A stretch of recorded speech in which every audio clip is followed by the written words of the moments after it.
Vargas. Welcome again. And also Gladys Salva. Did I pronounce it right? I'm sorry. Welcome. And Wilson, Mr. Wilson Ortiz. Welcome. Kimberly, we welcome you. And Evelyn, welcome everyone. And of course, the little princess. Welcome you guys. We are glad that you are able to join us tonight in celebrating what we call yesterday, the speaker of the commencement said, commencement is an ending and at the same time a beginning. Right? So it ends your journey now, and it starts a new journey for us. But before we preach the Word of God to you, I would like to welcome or call Siam and Enzo to give a short testimony. Thanksgiving to God.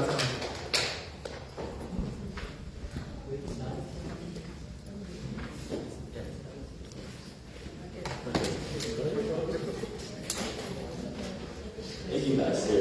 Well, hi everyone. If you don't know me already, I'm Sam. I spoke yesterday at graduation, and thank you, Enzo. And he was also with me. But yeah, I don't know why I'm nervous now, because yesterday I spoke to like twice the amount of people, and I'm still nervous. But yeah, I mean, growing up, a little bit about my story. Growing up, I grew up in this church way back when it was before in Raritan, off of, what street was that? Main Street. Yeah, right across from the old PNC. And yeah, I mean, I'm so blessed to be able to graduate, let alone be part of this church. And yeah, I mean, my life has changed incredibly going through this church. Growing up, I feel like all the kids have experiences before, like, oh, I have to go to church this Sunday, or oh, I can hang out with my friends because it's Sunday. But you really like grow out of that, and you learn the importance of not just worshiping God on a Sunday, but every single day. Amen. And yeah, I mean, all Thanksgiving, all praise and glory to God. And thank you so much for being here, listening to my testimony. Thank you. I'm Enzo. What's it called? Yeah. Similar to Sam, I grew up in the church. I got here a little later. I think I was like 11 or 12 years old. My aunt actually introduced me to this church, so hi, Dia. But yeah, I just want to thank everybody here, especially for the past 3 years at RV. Like, getting to represent like our church as like the new generation, like Filipino Peace Club, and being the successor to all of the Kuyas and Ates we had here really does mean a lot to me. And I do have, I wanted to especially thank Tita Bo and Tita Iris for the consistency they brought to our youth group. I think the past like 3 years without having like a consistent youth group, I wouldn't have made it through college as good as I did, because seeing all my friends every week, especially the first like 2 years when it was like a hard adjustment from high school to college, really did motivate me to do better. And seeing people like Ate Crystal going through nursing school, and I was going through like nursing school, and obviously going to school with Sam was pretty cool. But yeah, I really appreciate the church, thank God, and that's my testimony. Thank you guys. Amen. Amen.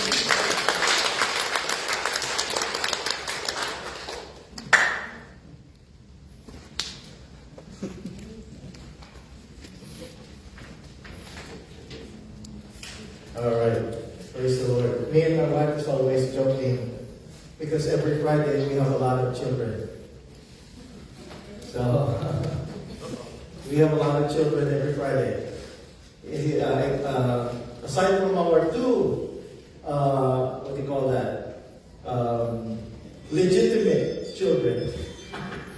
We have other children every Friday, and it's so much fun growing up with these guys. I feel like I'm always 20 years old every Friday with these guys right here. So praise the Lord for His goodness to them. All right, so we will continue our studies in the book of Genesis, in Genesis chapter 38. All right, so in the Bible studies in Genesis chapter 37, the story of Joseph began. All right, and of course, one of the most beautiful stories, one of the most, if I may say, decorative story in the entire Bible is the story of Joseph. Joseph the dreamer. Right? I remember when I was growing up as a child, I loved hearing Bible stories in the church. And one of the beautiful and the best stories that is always being told to us is the story of Joseph. Right? How Joseph, coming from slavery, from being sold into slavery, and growing up into one of the leaders of Egypt. Have you heard of those stories? Hello? Amen. All right. I'm just checking if you are awake. Okay? But here's Genesis chapter 38, between the story of Joseph, which is beautiful, and here comes Genesis chapter 38. Now, we may ask, Pastor, what's wrong with Genesis chapter 38? That's what we are going to find out tonight. Alright, so if I may invite you to open your Bible in Genesis chapter 38. So Genesis chapter 38 is the story of Judah. Judah is one of the 12 sons of Jacob. Okay? So Judah, as we all know, in the entire Bible, we know that in the lineage, through the lineage of Judah, the Messiah will eventually come out. Alright? From Judah all the way to the New Testament, that lineage is a link all the way to the plan of God for redemption, because the Messiah will come out in the lineage of Judah. And we got here, brothers and sisters, Genesis chapter 38, that seems to be an interruption to the story, the beautiful story of Joseph. Have you asked that question? What is this story doing in the middle of a beautiful story? In fact, the story of Judah, this whole chapter, brothers and sisters in the Lord, will teach us one of the most important lessons that we need to learn as Christians. And we will find that out tonight. So we all know that the story revolves with Joseph's, in Hebrew it's called Tolda. In the English it's called story. Okay? So while Joseph is in Egypt, God is fulfilling His plan in the life of Joseph. Judah, on the other hand, is also doing his own thing. And God is at the same time fulfilling His plan in the life of Judah. Okay, so Genesis chapter 38. We're not going to read the entire chapter. Okay? We're only going to read 1 to 10. I'll just tell you the whole synopsis and the whole story in the entire chapter as a summary. Okay? Let's read verses 1 to 10. It happened at the time that Judah went down from his brothers and turned aside to a certain Adullamite whose name was Hira. There Judah saw the daughter of a certain Canaanite whose name was Shua. He took her and went into her. And she conceived and bore a son, and he called his name She conceived again and bore a son, and she called his name Onan. In verse 5, yet again she bore a son, and she called his name Shelah. Judah was in Gezeb when she bore him. And Judah took a wife for his firstborn, and her name was Tamar. But Judah's firstborn, was wicked in the sight of the Lord, and the Lord put him to death.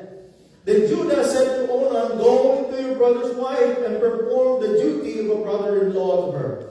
and raise up offspring for your brother.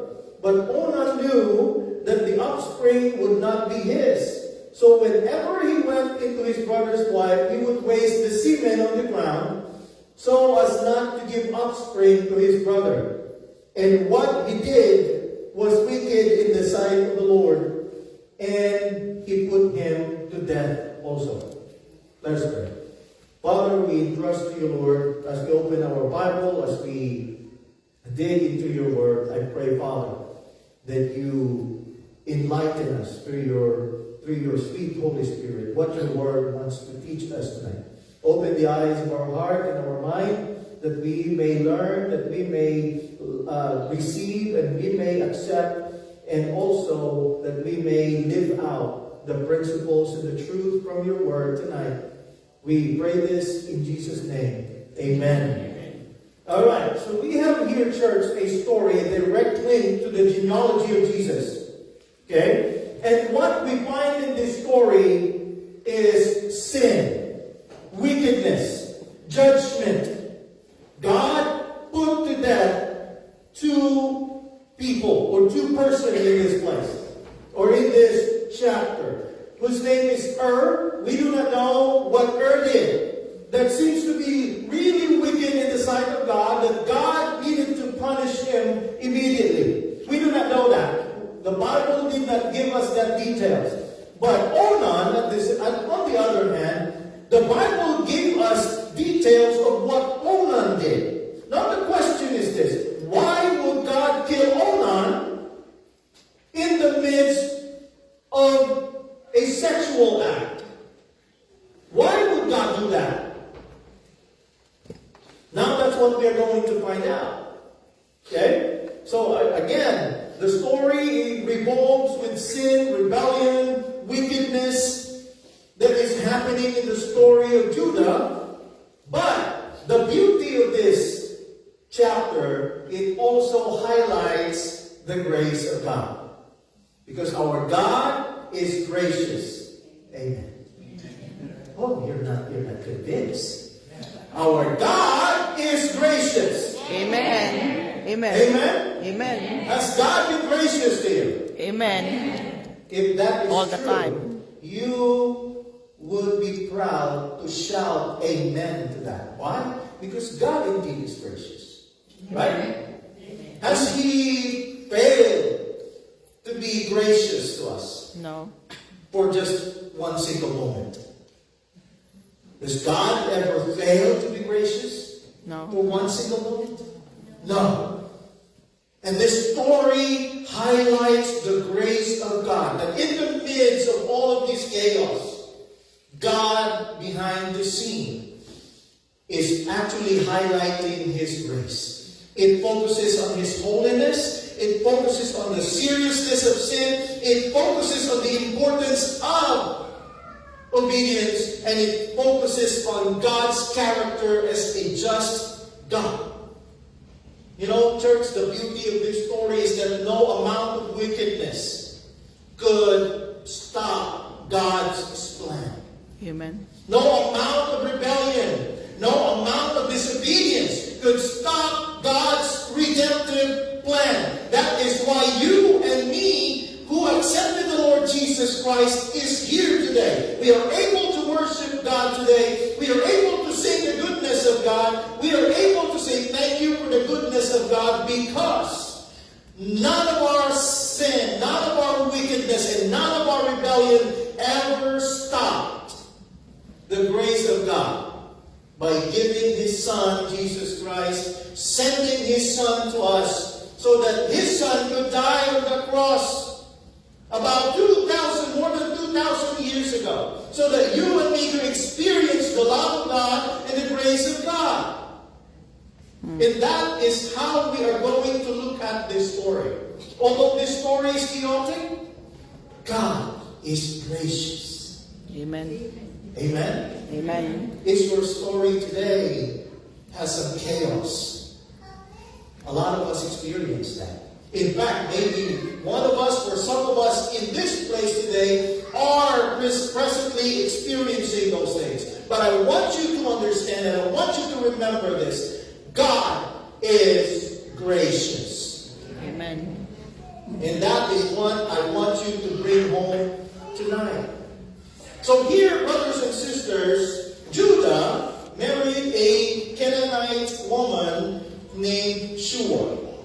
And this is actually the start of intermarriage or the mingling of the Israelites with Canaanite people. Okay? And Shua bore 3 sons, Onan, and Shelah. Brother Cesar preached this morning and he asked this question. This is the first time I realized that the name Shelah is actually a name for a man. Is there anyone here who's named Shelah? It's actually a name for a man. That's crazy, right?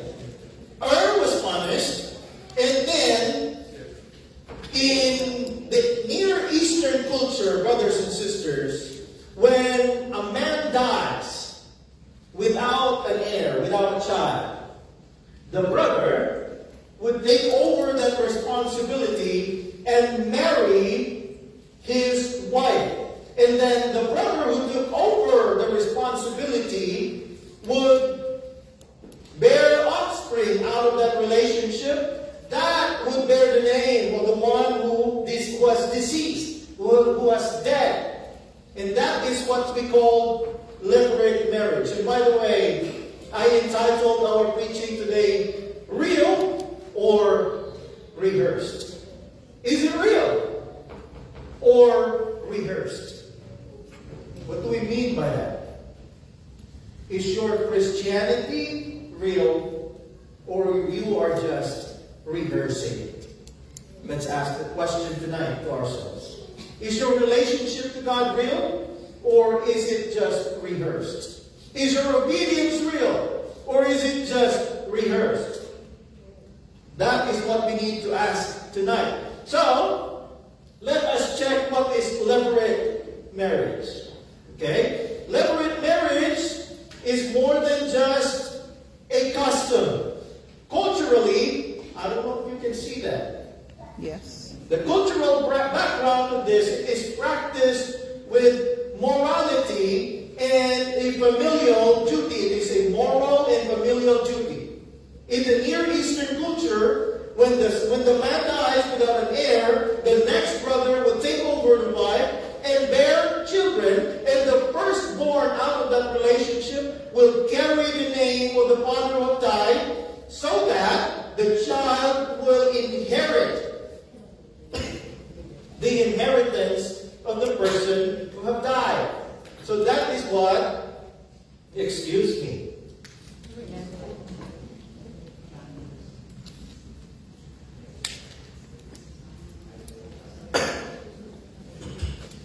All right.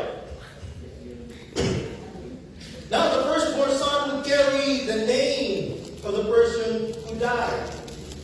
The purpose of this is to ensure and preserve the family line and inheritance. That is the cultural background.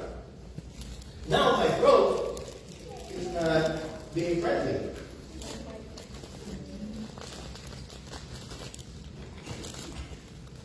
Not only that, brothers and sisters, like what I said, levirate marriage is more than just a custom. It, in fact, is a God-commanded duty. The theological background of this is that it is a sacred duty to God's command.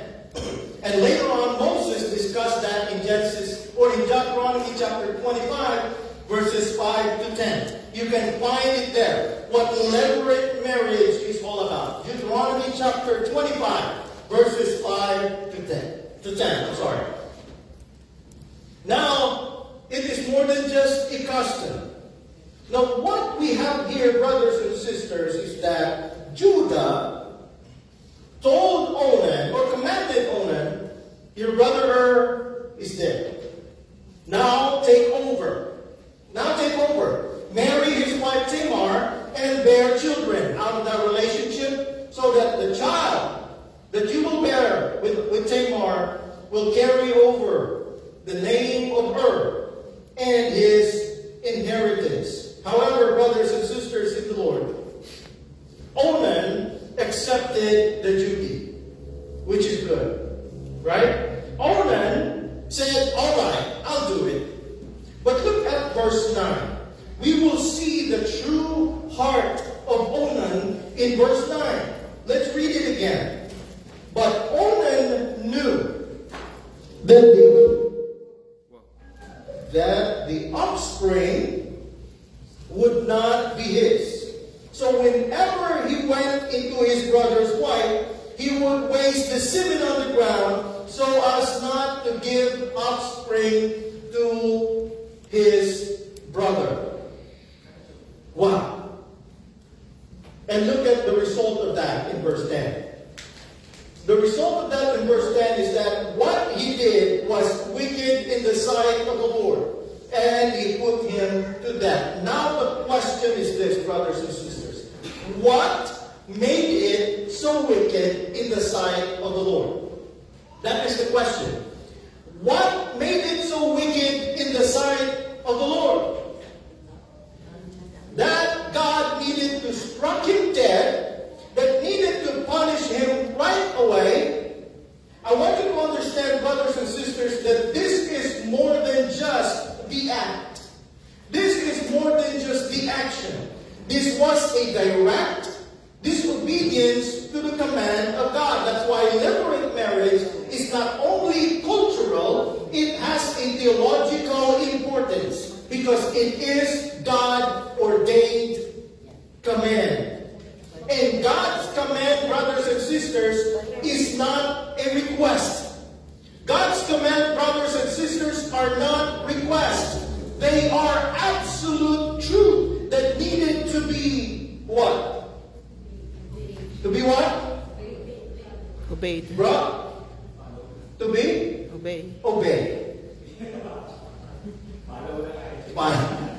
Sagutin proseso, palo eh.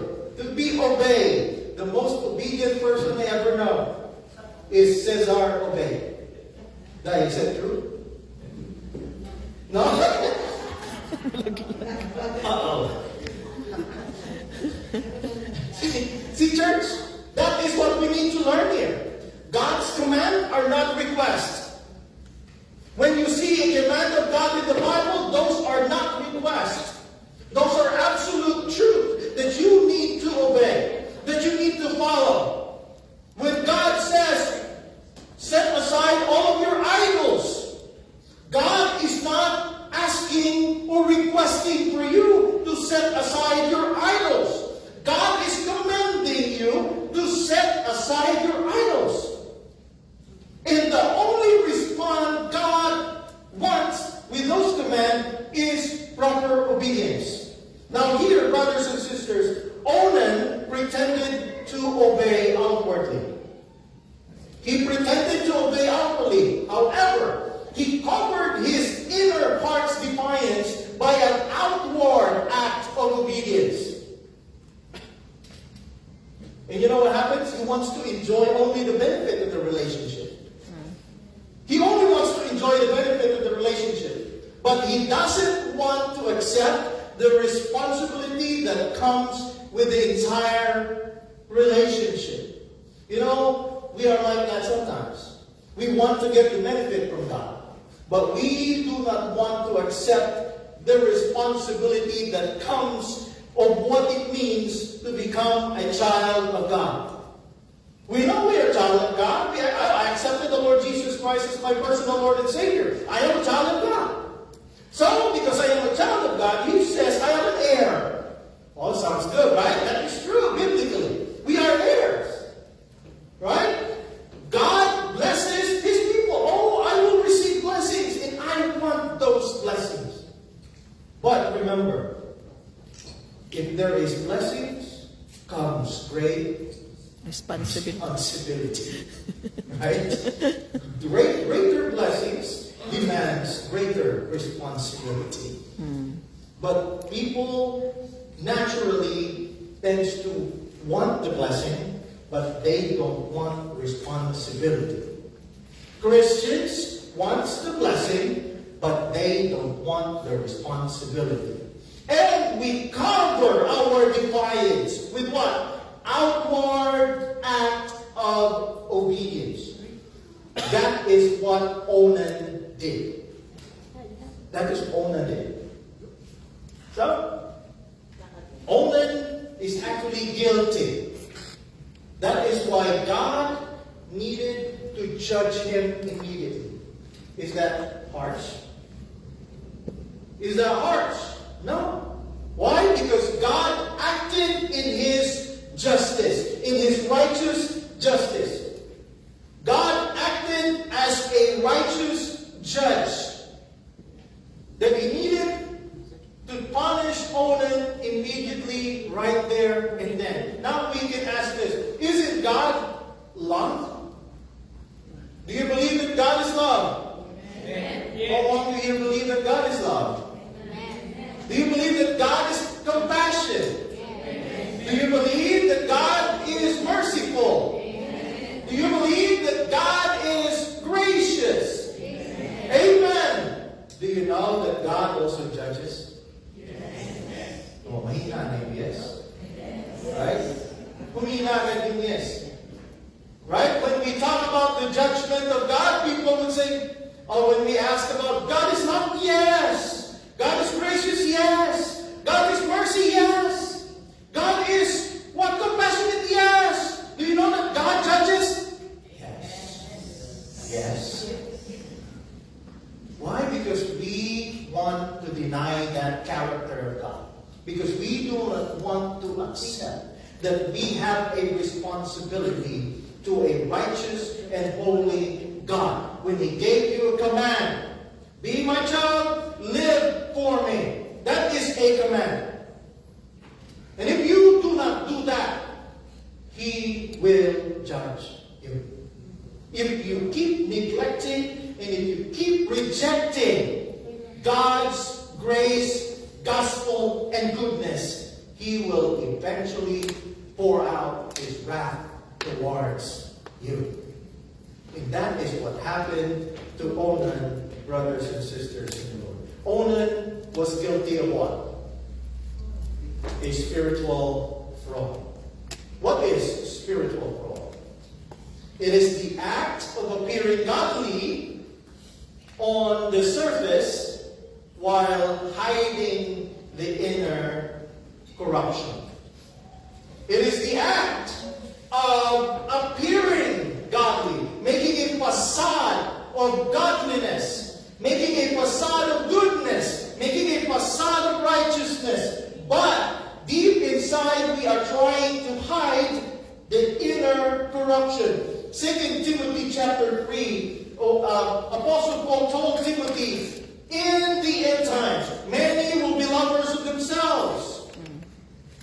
And how they would appear is that they would appear godly.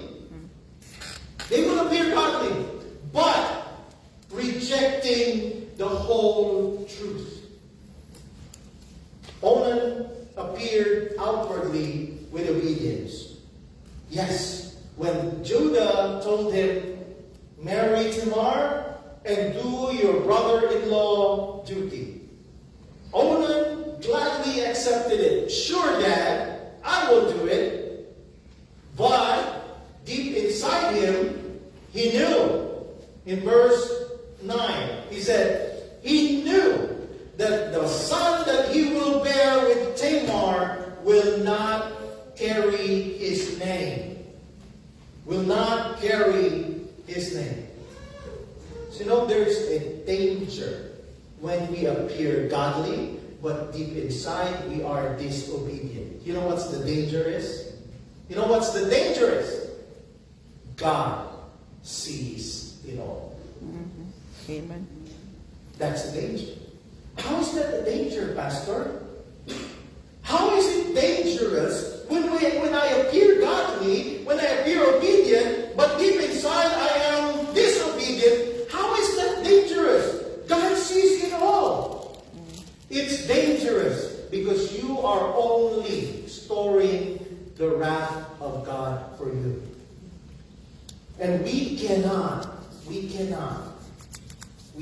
never mock God. We can never deceive God. He knows the motives. He knows your heart. He knows your mind. He sees who you really are. But like what I said earlier, God is Gracious. gracious. Let us go to that later. Okay? And you know what? Spiritual fraud all the time leads people away from the truth. 2 Timothy chapter 3, verse 5 to 7. You start reading verses 5 to 7. Actually, let's read it real quick. 2 Timothy chapter 3, verses 5 to 7. And Apostle Paul said to Timothy, having the appearance of godliness, but denying its power, avoid such people. For among them are those who creep into households and capture weak women burdened with sins and led astray by various passions, always learning and never able to arrive at the knowledge of the truth. 2 Timothy chapter 3, verse 7.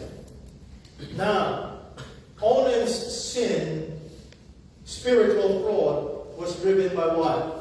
There's two things. Number one, personal gain.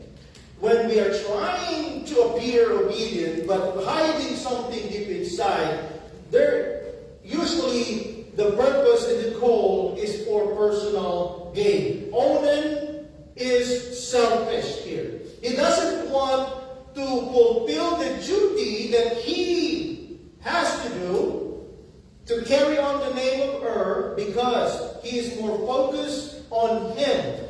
Now, Onan was not only refusing Tamar, but in fact, he was actually refusing God's command. Directly, deliberately refusing God's command. So, you know, what Onan did here is that he stood in the way of God's plan. We know that God's plan for his redemptive plan in the future is that the seed of Judah, right? The seed coming from Judah is where Jesus Christ will eventually come out. That is God's plan here. And God ordained that plan by allowing Tamar, a Canaanite woman, and Onan to be together so that that plan will move forward. That plan will progress. One thing that we can see here, brothers and sisters in the Lord, that God can use people that are unworthy to fulfill His plan. Amen. Right? That's the beauty. That's the beauty of it. That's the beauty of God's grace. He can use unworthy, wicked, sinful people to fulfill His plan. Brother, sister said this earlier. If God can use these people, He can use you too. Amen. Do you agree with that? Amen. That's an amen. If God can use these unworthy people, He can use you too. Mm-hmm. That's the beauty of this story, brothers and sisters in the Lord. And here is a man named Onan who's trying to delay, to cut off the plan of God. Because he's trying to protect his own personal gain. Why? The lesson. This is a warning to those who appear righteous but do not want the responsibility of actual obedience. Why? Because God immediately punished Onan. It is more than just the act. It's about the heart. It's more than just the act. It's about the aptitude. We need to be concerned about that. What's the real status of your heart? People might be blinded, but God can see it all. God can see it all. That is a warning. Onan never wanted to fulfill what God has ordained, because the child that he will bear with his relationship will be named after her. And he doesn't care about his brother. What he cares about is his own name, his legacy, his value, his intentions, his desires. That is who Onan is. And God punished him. So be warned. Number 2 warning. It's a warning of using religious clothing for personal gain. There's a lot of people today like that. We use religion to cover up who we really are. We use religious piety. We become pious because we think that we can convince God that we are, in fact, really His obedience if we are pious enough. If we do good things enough, we can convince God. No, what God needed is not the act. What God wants is the heart. That is what God wants. So, be warned, brothers and sisters in the Lord. I'm not going to take too much of your time. Okay? And number 2, Onan was driven by what? Not only personal gain, but pretension. Pretension. The other term for that is what? Hypocrisy. Hypocrisy. Onan was not a man who just made a mistake in a moment and committed sin. He is not a man who just made a mistake at that moment. Because why? Onan came from a family who knows who God is. Right? He was the great-great-great-grandson of Abraham. He was the great-great-grandson of Isaac. He was the grandson of Jacob. And now he is the son of Judah. Do you think Onan did not know what God's command is? Do you think Onan did not know who God is? Do you think Onan did not know what God's covenant to his forefather Abraham? Do you think Onan did not know what God wants to do? Do you think Onan did not know what's God's plan and purpose? He knows. He knows. But every time he would go into Tamar, he would disrupt everything just so Tamar will not bear a child. Wow. He knows exactly what he needs to do, but he chose not to do it anyway. You know, in James chapter 4, verse 17, You know what's right. Apostle James said, therefore, if you know what is right, and you do not know what is right, or you do not do what is right, you are sinning. Amen. Again, let me repeat that. If you know what is right, and you chose not to do what is right, you are sinning. You're not sinning against people. You are sinning against God, who sees the motives, who sees who you are, who sees the status of your heart. And every sin that we commit against God is actually, we are adding the wrath of God. We are storing the wrath of God for us. That is concerning. Onan was never an outsider of the family. He knows exactly what is going on. He knows exactly what is happening. This was never an accident that Onan committed this mistake. This was not an accident. This was a deliberate, wholehearted, intentional act of disobedience, brothers and sisters. Lesson: God does not simply judge actions. He judges the intentions. Excuse me.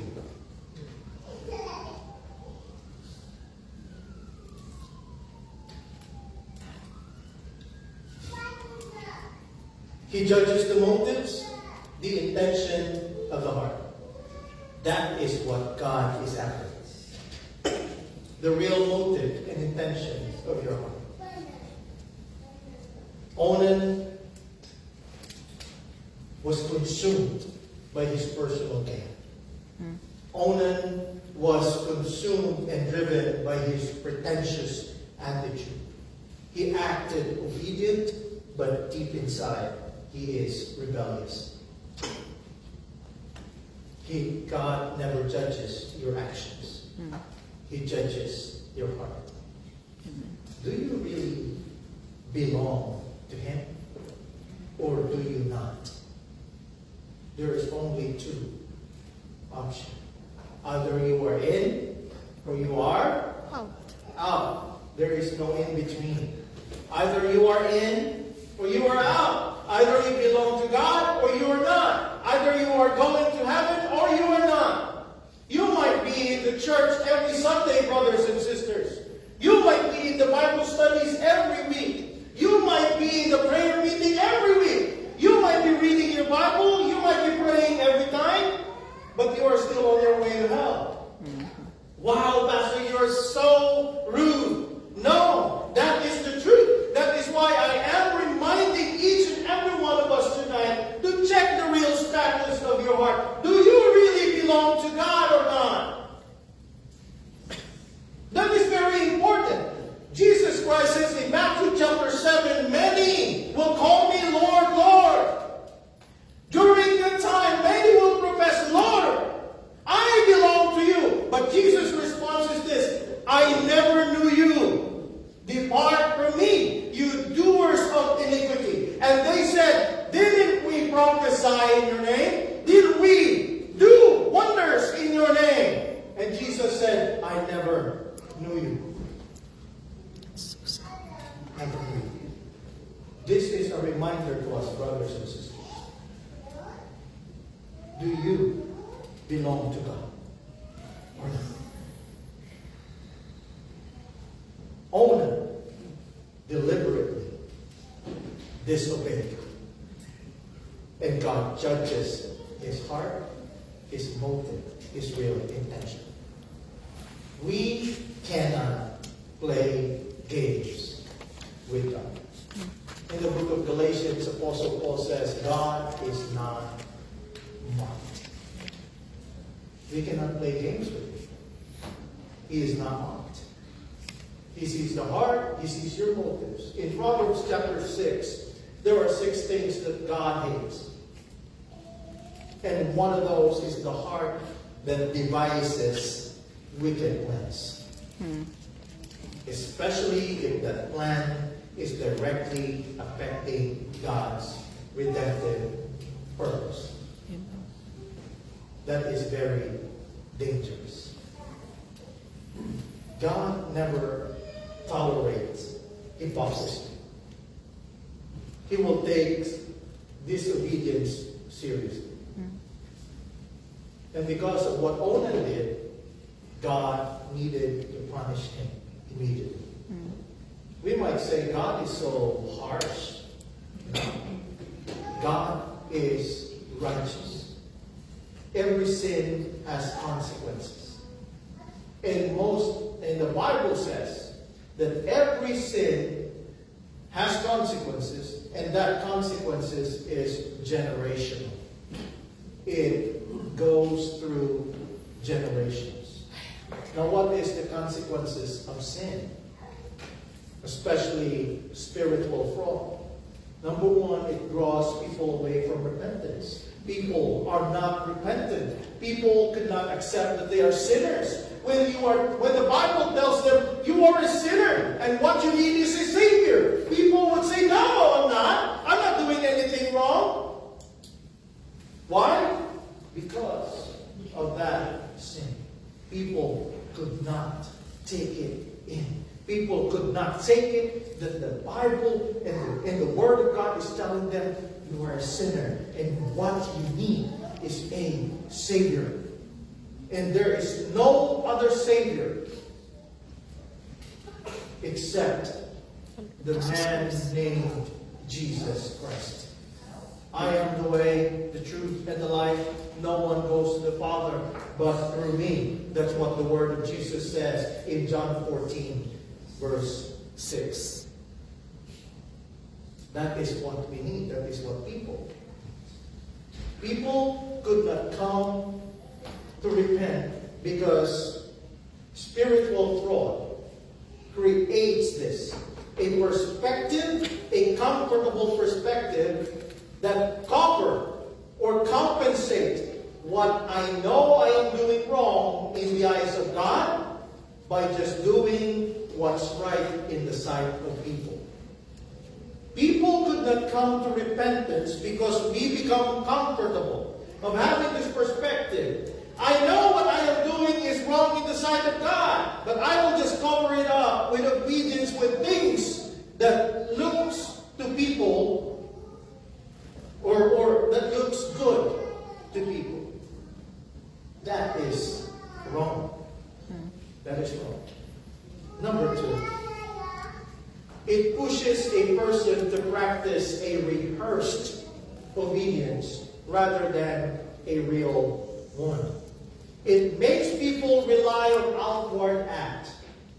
Something like, if I get baptized, if I just raise my hand, if I just do this every time we sing, if I close my eyes, if I shed a tear, that's good enough.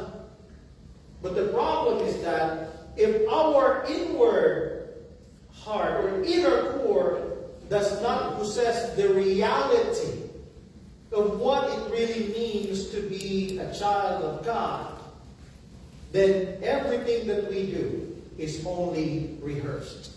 There is no reality in it.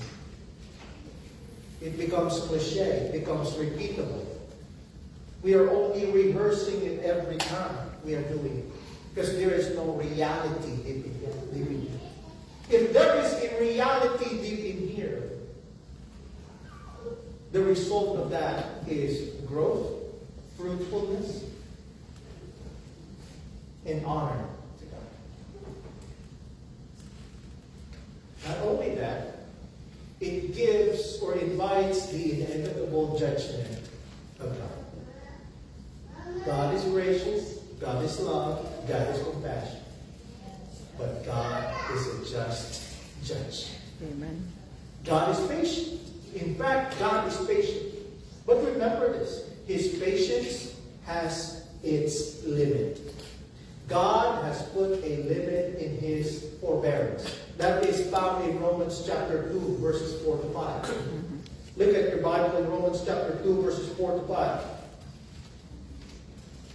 Romans chapter 2, verses 4 to 5. The Word of God says, "Or do you presume on the riches of His kindness and forbearance and patience, not knowing that God's kindness is meant to lead you to repentance?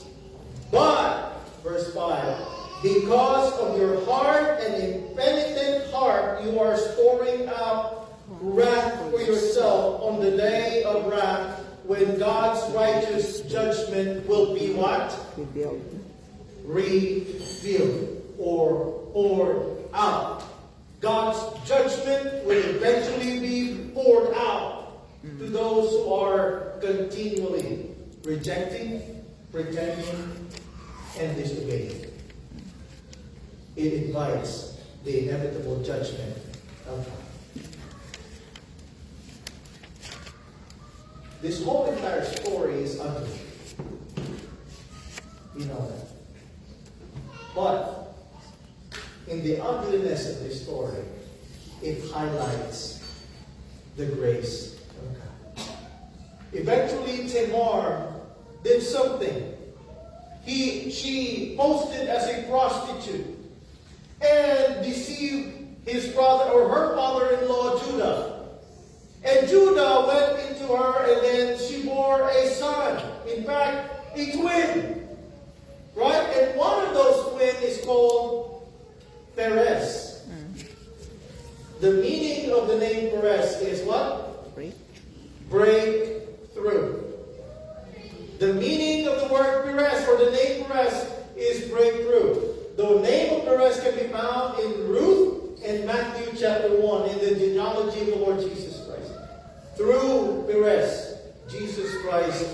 will come out.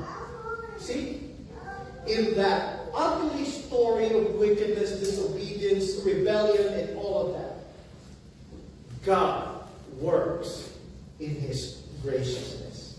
Amen. He will fulfill His plan. And you know what breakthrough means? Here. Breakthrough in the terms of salvation refers to the Word of God. That is what? That enables sinners to realize their sinfulness, that leads them to a saving faith relationship with Jesus Christ. You know what God wants to do here tonight? He wants to break through the wall of your heart. He wants to break through the wall of your heart because He wants you to experience His grace. He wants you to experience His love. He wants you to experience His mercy in its reality. He wants to break through that wall in your heart. He wants to open that heart and take that heart over and change that heart of stone into a heart of flesh that accepts His word and His gospel. There's a song in the Philippines, Heart of Stone. Pusong bato. You know that song? Pusong bato. Puso ba't mo? God wants to break through that wall in your heart. And He wants you to know that what you need is a Savior. And if you have received His Son as your Savior, He wants to break through the wall in your heart because He wants to take over your life so He can use you in the fulfillment of His redemptive plan wherever you are, to whoever you come across. Amen. The wickedness opponent led Tamar to do a wicked thing. But no amount of wickedness can stop God from doing what He had purposed to do. Job 42:2. No one, nothing can thwart the purpose of God. Now the remedy to this spiritual fraud is this: genuine repentance. Genuine repentance. Repentance is more than just saying sorry. Repentance is more than just saying sorry, but it is in fact a change of direction. That is what repentance is. Before you are leaning towards the world, sin, rebellion, wickedness. When you repent of your sin and accepted the Lord Jesus Christ as your personal Lord and Savior, you are no longer walking towards the path, but you are now walking towards the path that God had prepared for you. That is what true repentance is all about, brothers and sisters in the Lord.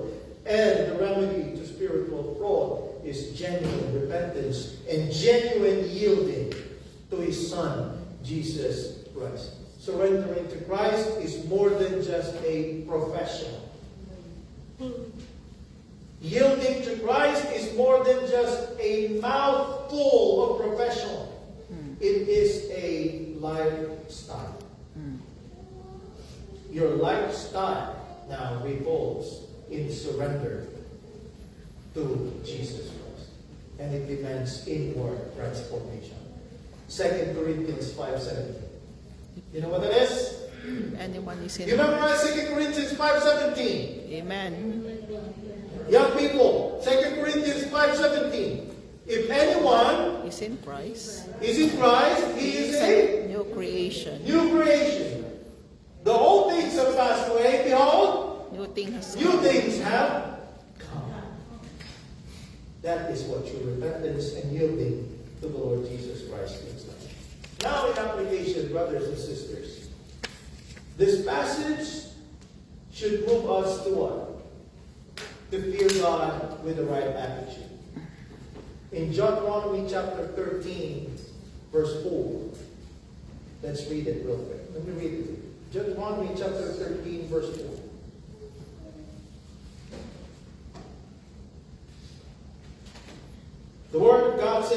shall walk after the Lord your God and fear him, and keep his commandments and obey his voice, and you shall serve him and hold fast to him.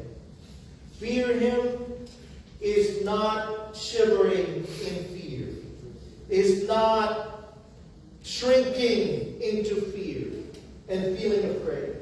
Fear in Deuteronomy chapter 13 verse 4 talks about respect, talks about reverence, talks about highest regard to God. This story of wickedness and the grace of God should move us to fear God.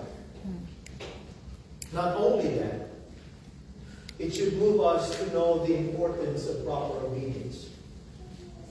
There are obedience that is acceptable to God, and there are obedience that is not acceptable to God.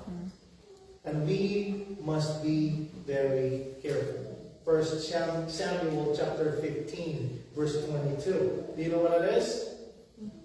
Now let me read it to you real quick. 1 Samuel chapter 15, verse 22.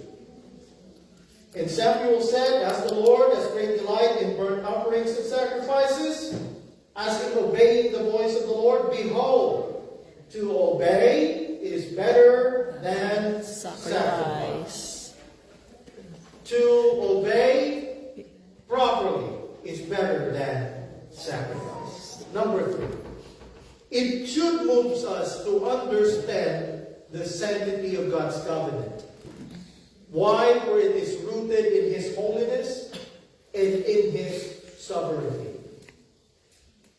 We have to give importance to God's command. We have to give importance to God's word. Because God's word is rooted in his holiness.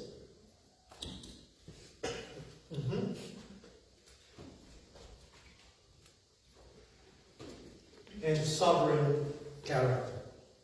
Number 4. It should move us to be warned that divine judgment cannot be escaped. No one can escape God's judgment. That is for sure. No one. Now, in our conclusion, do not play games with God. Do not. Do not ever play games with God. Do not use external clothing of what? Obedience, religiosity, to cover up your heart's true rebellion. What you need, rather, is this. Fear him. Revere him. Trust him. Obey him. Properly. Obedience. And let's end here. God does not need a rehearsed obedience. What does God want? A relationship cloaked with real surrender and devotion. Why don't we all read that together? Together. God Does not need a rehearsed obedience. He wants a relationship locked to surrender and devotion. Make that a reality in each of our lives. That is very important. Amen. Why? Because God sees Your heart. Amen? Amen. If you are here tonight, maybe you have not come to the full knowledge of what it means to be a child of God. Maybe you have not yet experienced the grace of God. Maybe you have not yet experienced God's love. But like what we have said earlier, God wants to break through the wall of your heart. He wants you to know His Son, Jesus Christ, and be able to enjoy that relationship with Him. That loving, joyful, peaceful relationship with Him. And that will only happen, brothers and sisters, through His Son, Jesus Christ. All you need to do is accept His Son, Jesus Christ, as your personal Lord and Savior. And John 1:12 says, "But as many as received the Lord Jesus Christ, to them He gave the power to become children of God." And God wants you to experience what it means, what it really means to be a child of God and enjoy God's blessing, God's comfort, God's mercy, and God's compassion, and God's grace in your life. And you know what? The beauty is, in Lamentation chapter 3, verse 22 to 23 says, in God's mercy, by the mercies of God, we are not consumed. His steadfast love never ceases. They are new every morning, and great is His faithfulness. Now, if I put my hand and my life in the hand of God, He will always be faithful to me. Amen. Because God never changes. And Amen. He wants you to experience that. Amen. Amen. Let us pray.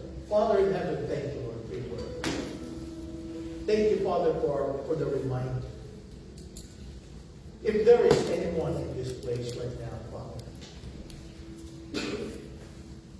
that has not yet experienced the Lord Jesus Christ in their life, I pray that you use your word to touch the heart of those people.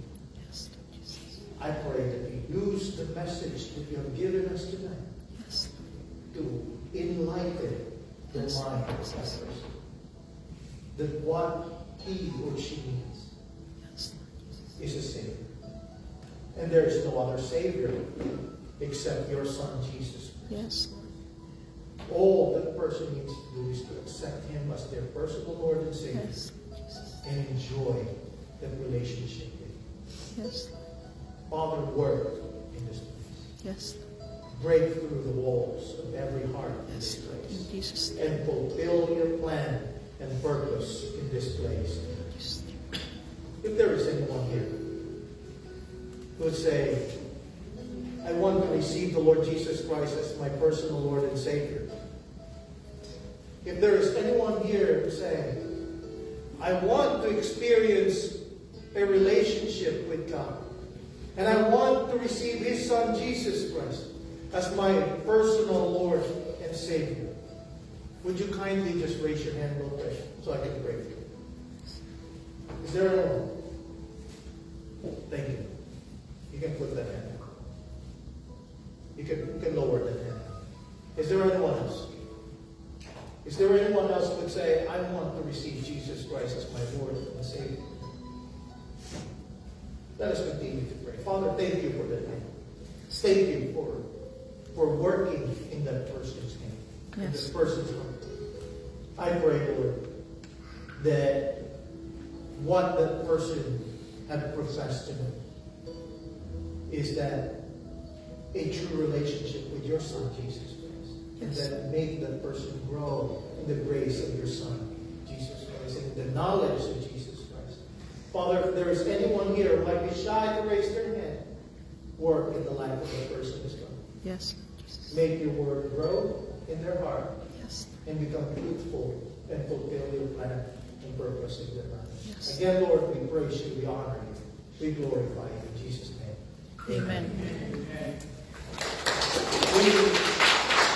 Let's now move to a part where we're gonna, let's call on Sam and Ethan and Vince. For our visitors, this is not for you.